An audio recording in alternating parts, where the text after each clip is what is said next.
नमस्कार, योमनी में आपका स्वागत है। आपके साथ मैं हूं स्वाति। पैसे तो हम सभी कमाते हैं, लेकिन आखिर में विनर वही होते हैं जो जमकर इन्वेस्ट भी करते हैं और खर्च करने में भी कंजूसी नहीं करते। जी हाँ, ये बिल्कुल मुमकिन है अगर आपको ये पता हो कि कहाँ, कब और कितने पैसे लगाने हैं। हर महीने छोटी सी रकम इन्वेस्ट करके भी आप एक दिन लखपति या फिर करोड़पति बन सकते हैं, और इसी काम में आपकी हम मदद करते हैं योमनी के जरिए। म्यूचुअल फंड हो या फिर इंश्योरेंस, लोन या फिर क्रेडिट कार्ड, इनसे जुड़े हुए कोई भी सवाल देते हैं हम जवाब, क्योंकि हमें है आपके पैसों का ख्याल। योमनी में आज हमारा फोकस है म्यूचुअल फंड पर, और आपके सवालों के जवाब देने के लिए हमारे साथ है रूंगटा सिक्योरिटीज के certified financial planner Harshvardhan Rungta. Harsh, बहुत बहुत स्वागत है शो में आपका। चलिए शुरू करते हैं दर्शकों के सवाल जवाब का सिलसिला। अंबाला से हमारे साथ जुड़ रहे हैं हमारे पहले कॉलर दीपक चौधरी। दीपक, क्या सवाल है आपका? मैम, मेरा सवाल था, मैं ना गोल्ड के अंदर इन्वेस्ट करना चाहता था बाय SIP। अच्छा। हाँ, and I want to know what is ETF gold. तो can you tell me about आप, लेकिन ये एक बात क्लियर है कि आप फिजिकल गोल्ड नहीं लेना चाहते हैं, राइट? जी, आप फिजिकल गोल्ड में निवेश नहीं करना चाहते, आप ETF या फिर गोल्ड सेविंग, गोल्ड फंड्स के जरिए निवेश करना चाहते हैं। हाँ, बाय SIP करना चाहते हैं। ओके। 3 ऑप्शन बाजार में मौजूद है अभी हर्ष। आप गोल्ड फंड में SIP कर सकते हैं, गोल्ड, ETF और ई गोल्ड। इन तीनों में क्या सलाह देंगे, क्या अच्छा रहेगा दीपक के लिए? पहली बात दीपक, आपने पूछा कि गोल्ड ETF क्या है, तो मैं आपको समझा दूं गोल्ड ETF क्या है। ETF का मीनिंग है एक्सचेंज ट्रेडेड फंड। जैसे आपके कोई भी म्यूचुअल फंड्स होते हैं या कोई दूसरा फंड है, अगर वो एक्सचेंज पे ट्रेड हो रहा है तो उसे ETF कहते हैं। ये गोल्ड ETF में जो अंडरलाइंग एसेट है वो है गोल्ड, तो इसकी जो प्राइसेस हैं वो डायरेक्ट रिफ्लेक्शन है गोल्ड की प्राइसेस के साथ। तो अगर आप गोल्ड में गोल्ड ETF खरीद रहे हैं तो आपने इनइफेक्टिवली गोल्ड ही खरीदा है, सिर्फ है कि ये पेपर फॉर्म में आपको आता है। जहां तक स्वाति ये सवाल है कि गोल्ड ETF, गोल्ड फंड या ई गोल्ड, ये 3 ऑप्शंस हैं इन्वेस्टमेंट्स के, नॉन फिजिकल फॉर्म के। आप इलेक्ट्रॉनिक फॉर्म में इसे मैनेज कर सकते हैं। गोल्ड ETF जो मैंने अभी इनको बता ही दिया। दूसरा ऑप्शन आपके पास है कि गोल्ड, ठीक है, पहले हम गोल्ड ETF को कंप्लीट करते हैं। गोल्ड ETF आप खरीद कैसे सकते हैं? ये स्टॉक एक्सचेंजेस पे ट्रेड होते हैं, तो आपको पहले एक स्टॉक ब्रोकर के साथ में रजिस्टर करना होगा, और उधर आपके पास एक डीमैट अकाउंट होना जरूरी है। आप डायरेक्टली एक्सचेंज से आप ETF खरीद सकते हैं। अगर आपको SIP के जरिए करना है तो ये भी मुमकिन है, क्योंकि आप अपने ब्रोकर को इंस्ट्रक्शंस दे दीजिए कि हर हफ्ते या हर महीने आप एक पर्टिकुलर अमाउंट का एक गोल्ड ETF खरीद लेंगे, जो आपके डीमैट अकाउंट में क्रेडिट हो जाएगा। अगर आपका कोई भी ब्रोकर के साथ रजिस्ट्रेशन नहीं है और आपके पास डीमैट अकाउंट भी नहीं है, सिर्फ गोल्ड ETF के लिए आप डीमैट अकाउंट खोलें, वो शायद वाजिब नहीं हो, तो आप क्या कर सकते हैं, गोल्ड फंड चूज कर सकते हैं। गोल्ड फंड क्या करता है कि आपको ये पैसे आपने SIP के जरिए एक रेगुलर म्यूचुअल फंड के साथ आप इन्वेस्ट कर रहे हैं, गोल्ड फंड इनइफेक्टिवली जाके गोल्ड ETF आपके बिहाफ में खरीद लेगा। तो आपको डीमैट अकाउंट रखने की जरूरत नहीं है, ब्रोकर के साथ रजिस्ट्रेशन करने की जरूरत नहीं है। इसका फायदा यह है कि अगर आप गोल्ड ETF खरीदते हैं तो मिनिमम आपको 1 ग्राम गोल्ड खरीदना होता है, जिसकी वैल्यू आज की तारीख में 2600 रुपए के करीब आती है। तो अगर आपको 2600 का एक ट्रांजैक्शन नहीं करना है तो आप गोल्ड फंड चूज कर लिए, जिसमें आप 1000 रुपए से भी शुरू कर सकते हैं। तीसरा ऑप्शन जो है वो है ई गोल्ड। ई गोल्ड ये है कि ये भी इलेक्ट्रॉनिक फॉर्म ऑफ गोल्ड है, लेकिन ये नेशनल स्पॉट एक्सचेंज पे डील किया जाता है, रेगुलर स्टॉक एक्सचेंज पे नहीं होता है ये। इसके लिए आपको एक सेपरेट डीमैट अकाउंट खुलवाना होता है, जो कमोडिटीज के लिए होता है। इसमें आप गोल्ड खरीद सकते हैं और आपके डायरेक्ट डीमैट अकाउंट में आके आपके अकाउंट में पड़ा रहेगा जी। जब आपको इसे फिजिकल में कन्वर्ट करना है तो आप एक सर्विस रिक्वेस्ट फॉर्म होता है, वो आप एक्सचेंज को देते हैं, एक्सचेंज अपने वेयरहाउस का आपको रिसीट दे देंगे, जाके आप उसको एक्चुअली फिजिकल गोल्ड में कन्वर्ट कर सकते हैं। तो ये 3 प्रकार के इलेक्ट्रॉनिक फॉर्म में आप गोल्ड SIP कर सकते हैं। ऑलराइट, चलिए लेते हैं अगला सवाल। हिमांशु पटेल ने हमें फेसबुक पर अपना सवाल पोस्ट किया था। हिमांशु 10 फंड्स में हर महीने 12,500 रुपए लगा रहे हैं।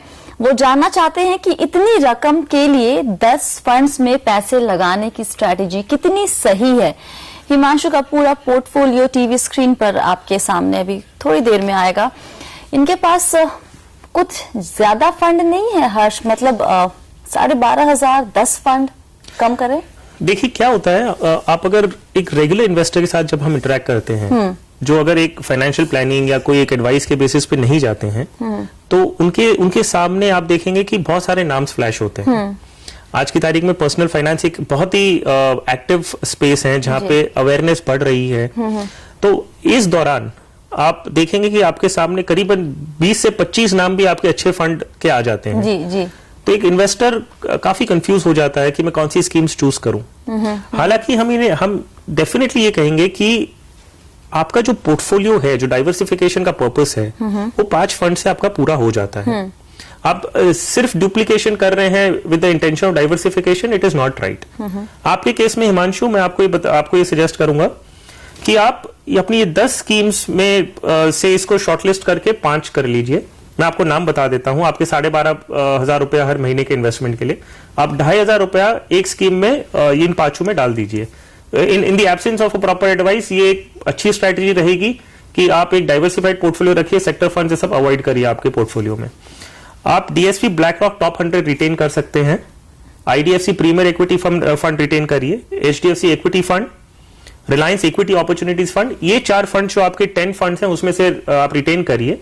और मेरी सलाह आपके लिए यह भी रहेगी कि आप एक इंडेक्स फंड अपने पोर्टफोलियो में जोड़िए। आप Franklin India index fund, BSE Sensex plan को चूज कर लीजिए।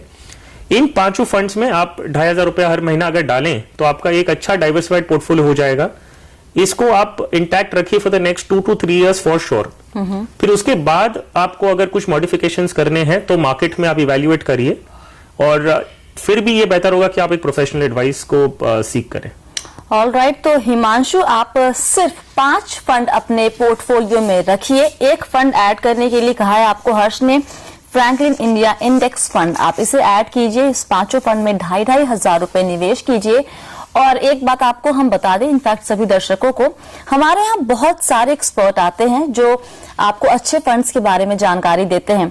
कई बार आपको ये लगता है कि एक फंड जिसका नाम लिया गया है वो आपके पोर्टफोलियो में नहीं है और आप बिना सोचे समझे उस फंड को अपने पोर्टफोलियो में ऐड कर देते हैं। ऐसा करने से बचिए। अगर आपके फंड में 4 से 5, आपके पोर्टफोलियो में 4 से 5 फंड है, सफिशिएंट है, अच्छे फंड्स है, ज्यादा और ऐड ना करें। बिना मतलब का रिपीट होता है आपके पोर्टफोलियो में, फंड्स के नाम बढ़ते चले जाते हैं, मैनेज करना मुश्किल है। 4 से 5 बढ़िया फंड रखिए और उसको कम से कम 2-3 साल का वक्त दीजिए और उसके बाद देखिए, रिव्यू कीजिए। अगर लगता है कि बदलाव की जरूरत है तो वहां पर बदलाव कीजिए। अगला सवाल लेते हैं, मुंबई से नितिन हमारे साथ जुड़ रहे हैं। नितिन नमस्कार, क्या सवाल है आपका? जी नमस्कार। मेरे को ये पता करना था कि अभी मेरे पास पहले मैंने 2007 में 4 टैक्स सेविंग फंड्स लिए थे, स्किप जी। अभी मैंने सब स्टॉप कर दिए हैं फिलहाल इन्वेस्टमेंट। अभी मेरे पास सिर्फ LIC के एक जीवन आनंद है, एक जीवन सरल है, उसके अलावा अभी कुछ नहीं है मेरे पास फिलहाल टैक्स सेविंग के लिए, बाकी दूसरे इन्वेस्टमेंट के लिए भी नॉन टैक्स सेविंग इन्वेस्टमेंट में भी। तो मैं आप सजेस्ट कर सकते हैं कुछ इन्वेस्टमेंट? ओके, बेसिकली आप जो निवेश करना चाहते हैं नितिन, क्या गोल लेके चल रहे हैं? आपने अपने मेल में लिखा था कि बच्चों की पढ़ाई के लिए बेसिकली एक गोल आपका ये है। कितना वक्त देंगे इस पूरे निवेश को? जी 15 years। 15 साल से ज्यादा। और ये जो आपको निवेश करना है वो टैक्स सेविंग या फिर वेल्थ क्रिएशन या फिर दोनों मिक्स करना चाहते हैं? पर्पस, गोल क्या रखेंगे? जी दोनों मिक्स है। दोनों मिक्स कर रहे हैं। हर्ष, क्या सलाह देंगे आप नितिन को?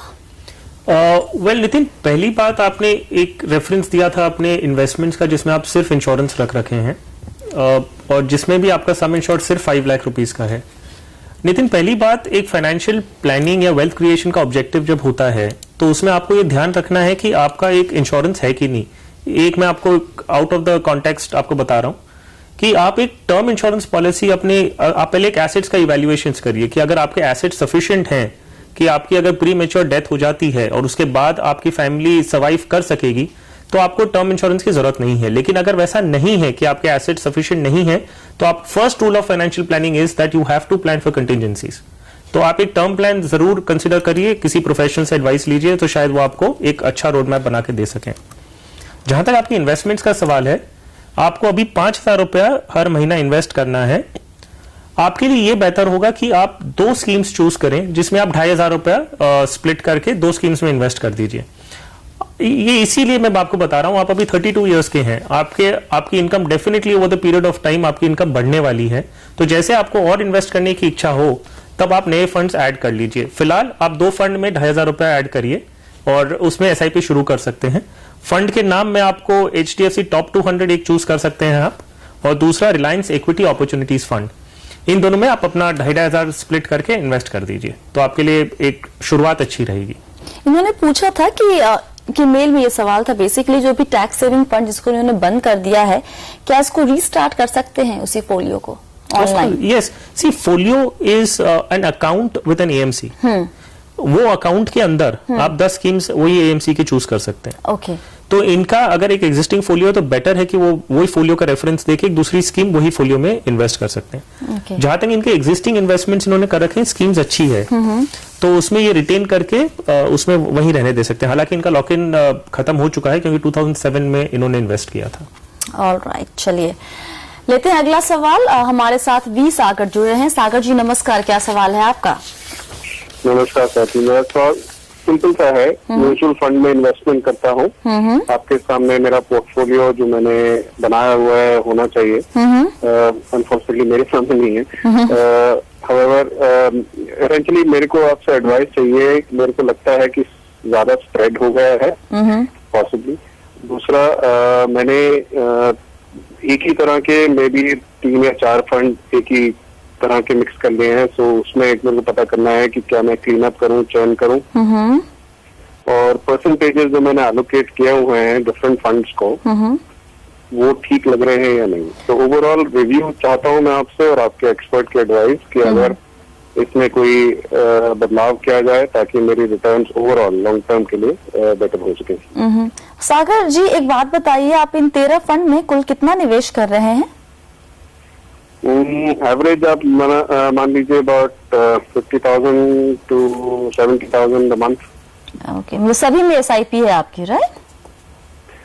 SIP अपना एक रेगुलर फॉर्मेट की तरह से नहीं लिया हुआ है, लेकिन मैं रेगुलरली खुद अपनी जजमेंट के हिसाब से रेगुलरली करता रहता हूँ। ओके, आप हमेशा खरीदते, आपने SIP हर महीने कोई फिक्स रकम आपके अकाउंट से नहीं जा रही है इसमें, इस निवेश में? Sorry, I didn't get that. आप SIP बेसिकली हर महीने आप एक फिक्स्ड रकम नहीं निकाल रहे हैं, आप अपने कंफर्ट के हिसाब से, लिहाज से आप निवेश करते हैं। ओके, 13 फंड है इनके भी पोर्टफोलियो में, अच्छी खासी रकम निवेश कर रहे हैं। क्या सलाह देंगे, इन्हें SIP करना ज्यादा बेहतर होगा या फिर अपने जजमेंट पे, अपने कॉल पर ये एक मुश्त निवेश करते रहें? वेल आइडियली SIP बेटर है, लेकिन अगर क्योंकि ये रेगुलरली इन्वेस्ट कर रहे हैं तो सिर्फ डिफरेंस ये हो रहा है कि हर महीने इन्वेस्ट कर रहे हैं, तो सिर्फ डिफरेंस है कि वो हर महीने की 7 तारीख या 14 तारीख को डेबिट नहीं होके वो अपने आप से एक डेट चूज करके हैं कि तो विच इज गुड इनफ। मतलब जरूरी नहीं है कि आपको एक, अगर ये इरेगुलर हो जाते हैं कि कई महीने भूल गए तो आप SIP को एक रजिस्ट्रेशन करवाते हैं, otherwise I think he is doing fine. Okay Sagar ji, जहां तक आपके पोर्टफोलियो का सवाल है, एक चीज अच्छी है कि आपने कम से कम ये रियलाइज किया है कि आपका पोर्टफोलियो बहुत ज्यादा डाइवर्सिफाइड है। ये भी बहुत अच्छा है कि आपने आइडेंटिफाई किया डुप्लीकेशन है, क्योंकि हम ये देख रहे हैं आपके पोर्टफोलियो में डुप्लीकेशन है। अच्छी चीज क्या है कि आपने जो स्कीम्स चूज की हैं वो अच्छी है, मतलब जो बाय एंड लार्ज जो स्कीम्स का कॉम्बिनेशन है और रादर जो चॉइस है वो स्कीम अपने आप में एक अच्छी परफॉर्मिंग स्कीम्स हैं। एक एग्जांपल के तौर पे आपको एक जो कंसोलिडेशन की जो बात आप कर रहे थे, आपके मैंने देखे कि 5 फंड्स जो हैं वो बैलेंस, 5 जो स्कीम्स हैं वो बैलेंस फंड्स हैं। अगर आप HDFC प्रूडेंस फंड को एक सिलेक्ट करते हैं तो वो बाय एंड लार्ज आपके जो 5 फंड्स करते हैं वो एक स्कीम में आपका पर्पस सॉल्व हो जाएगा, क्योंकि ये सारी स्कीम्स जो है 60 to 75% इक्विटी में इन्वेस्ट करती हैं और वही मैंडेट अप टू 75% आपका प्रूडेंस फंड का है इन इक्विटी। आपके जो स्कीम्स जो आपने सिलेक्ट की हैं वो अच्छी स्कीम्स हैं, इसीलिए मैं आपको नहीं सजेस्ट करूंगा कि आप उसे रैंडमली कंसोलिडेट करिए। ये जरूरी है कि हम डेट ऑफ एक्विजिशन, कि आपने इन्वेस्टमेंट कब किया है, वो सब इवेल्युएट करके आपको कंसोलिडेशन की एडवाइस दें। कारण ये है कि आपको इनकम टैक्स के इंप्लीकेशंस हो सकते हैं, शॉर्ट टर्म गेन्स हो सकता है, आपके एग्जिट लोड्स कई फंड्स में एप्लीकेबल हो सकते हैं। तो इनकम टैक्स और एग्जिट लोड भर के आप स्कीम को कंसोलिडेट करें, वैसे आपके पोर्टफोलियो मुझे जरूरत नहीं लग रही है। तो आप एक डिटेल लुक लीजिए कि आपका एग्जिट लोड जिसमें नहीं लगता हो और जिसमें इनकम टैक्स इंप्लीकेशंस नहीं हो वो आप कंसोलिडेट करिए। लेते हैं अगला सवाल। हिमाचल प्रदेश से दीपक नागपाल ने हमें ईमेल किया है। इनके पास कुल 6 फंड्स हैं। एक फंड से के परफॉर्मेंस ये काफी खुश नहीं है, UTI निफ्टी इंडेक्स फंड। अब ये जानना चाहते हैं कि क्या ये यूटीआई डिविडेंड यील्ड फंड में स्विच कर सकते हैं या फिर नहीं। 15 साल के बाद दूसरा सवाल जो इनका है वो ये कि 15 साल में ये 1 करोड़ का लक्ष्य पाना चाहते हैं। जानना ये चाहते हैं कि कितना निवेश करना होगा। हर्ष बताइए क्विकली 6 फंड कैसे हैं इनके पोर्टफोलियो में और जिस फंड से खुश नहीं है उसका क्या करें। वेल अगेन दीपक, आपके पोर्टफोलियो एक डिसेंट पोर्टफोलियो है, तो उसमें एसआईपी के जो पोर्टफोलियो उसमें आपको चेंजेस करने की कोई ज्यादा जरूरत नहीं है। आप यूटीआई के निफ्टी इंडेक्स फंड से काफी नाखुश हैं। देखिए, इंडेक्स फंड एक मार्केट के साथ परफॉर्म करता है, तो अगर इंडेक्स ने करीबन 9.5-10% आपको नेगेटिव रिटर्न एक साल में दिया है, तो इंडेक्स फंड भी आपको वो नेगेटिव रिटर्न देगा। सिर्फ यूटीआई का जब आप दूसरे इंडेक्स फंड से कंपेयर करते हैं तो जो उनका एक्सपेंस रेशियो है वो थोड़ा ज्यादा है, वो 1.5% है। हालांकि दूसरे जो इंडेक्स फंड्स हैं एचडीएफसी या फ्रैंकलिन, उसका एक्सपेंस रेशियो 1% है। तो अगर आप नेक्स्ट 15 ईयर्स तक इंडेक्स फंड में कंटिन्यू करने वाले हैं तो वो 0.5% देना शायद थोड़ा अनफेयर हो। तो आप एग्जिस्टिंग यूटीआई का जो निफ्टी इंडेक्स फंड है उसको वहीं स्टॉप कर दीजिए, उसका बैलेंस जो है उसी में रहने दीजिए। कारण यह है कि अगर आप उसे स्विच आउट करते हैं तो 6 मंथ्स के जो लास्ट इंस्टॉलमेंट्स थे आपके, उसमें आपको एग्जिट लोड देना होगा। नया इंडेक्स फंड में ही इन्वेस्ट करिए। इंडेक्स फंड एक आपके पोर्टफोलियो में होना अच्छी बात है। आप फ्रैंकलिन इंडिया इंडेक्स फंड को चूज करिए और उसमें अपना एसआईपी शुरू कर दीजिए। इसमें आपके कोई टैक्स इंप्लीकेशंस नहीं होंगे। और जहां तक दूसरा सवाल है आपका, वो था कि अगर आपको 15 साल बाद करीबन 1 करोड़ का कॉर्पस चाहिए, क्योंकि आप 30 मंथ से ऑलरेडी एसआईपी कर रहे हैं, तो एग्जिस्टिंग कॉर्पस को प्लस आगे जाके अगर आप 13,000 रुपीज पर मंथ इन्वेस्ट करते हैं 15% CAGR से, आपका कॉर्पस करीबन 1 करोड़ 10 लाख से करीबन हो जाएगा। तो आपका जो टारगेट है वो मीट हो सकता है। जस्ट दैट आप अपना डिसिप्लिन जरूर नेक्स्ट 15 ईयर्स तक मेंटेन करिएगा। मार्केट ऊपर नीचे करेगा। आप अभी जो रिसेशन आपने लास्ट 15-20 डेज में देखा था, अगर उससे आप घबरा के, कई इन्वेस्टर्स हमारे पास कांटेक्ट करते हैं कि हम एसआईपी बंद करेंगे। In fact this is the right time to आपको कंटिन्यू रखें एसआईपीज को, और अगर एक्सेस लिक्विडिटी है तो आप एसआईपी और बढ़ाने का एक पीरियड में सोच सकते हैं। ये तो बढ़िया है। इनका 13,000 का ऑलरेडी निवेश है इस वक्त म्यूचुअल फंड में, और इनका जो टारगेट है इससे आराम से पूरा हो जाएगा। एब्सोल्युटली। ऑलराइट दीपक, तो आप लेकिन टारगेट तो पूरा हो जाएगा, लेकिन प्लीज इसमें डिसिप्लिन मेंटेन करें, अपने इन्वेस्टमेंट में बने रहिए। अगर बाजार ऊपर नीचे जाता है तो ज्यादा घबराने की जरूरत नहीं है। कंटिन्यू कीजिए अपना इन्वेस्टमेंट, आपका गोल 15 साल में जरूर पूरा हो जाएगा। बहुत बहुत शुक्रिया हर्ष, आज सभी सवालों के जवाब देने के